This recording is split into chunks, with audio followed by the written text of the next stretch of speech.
جن بیٹیوں کے ذہنوں میں یہ بات ہے کہ اگر وہ اپنے شوہر کا دوسرا نکاح کراتی ہے تو گویا وہ شوہر کی محبت تقسیم کر رہی ہے، ان بیٹیوں سے بنیادی طور پر میرا سوال یہ ہے کہ تم براہ راست رسول اللہ پر انگلی اٹھا رہے۔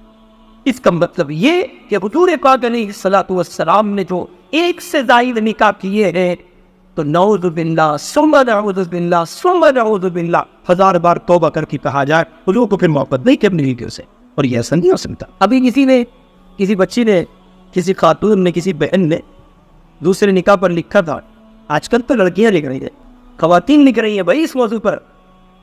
ایک خاتون نے لکھا کتنا بھی خالی مرد ہو، کتنا بھی ڈھلوا بیوی ایک رکھے چار، وقت سب کو اتنا ہی دے گا جتنا ایک کو دے رہا ہے، یہ جتنا چار کو، اس سے زیادہ وقت دے گی۔ میں نے جب یہ تحریر پڑھی تو بڑا تجسس ہوا مجھے، یہ قول جب میرے سامنے بنی ممکن کیسے؟ اس نے کہا دیکھ لیں وہ کر دیں۔ مان لیا ایک بیوی ہے، اس کی بھی یہی شکایت ہے، وقت نہیں دیتے، 2 ہے ان کی بھی یہی شکایت ہے، 3 ہے ان کی بھی یہی شکایت ہے، 4 ہے ان کی بھی یہی شکایت ہے، بھائی وقت نہیں دیتے۔ آپ جانتے ہیں کیوں؟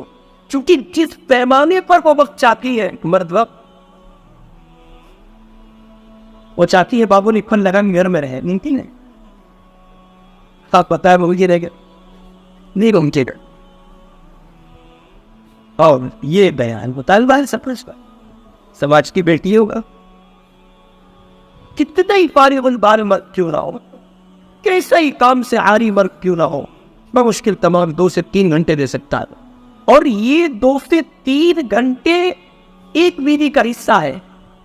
اس کا مطلب یہ کہ اگر وہ 1 کرے تب بھی اس کے حصے میں یہی آنا ہے، اور وہ 2 کرے تب بھی، اور 3 کرے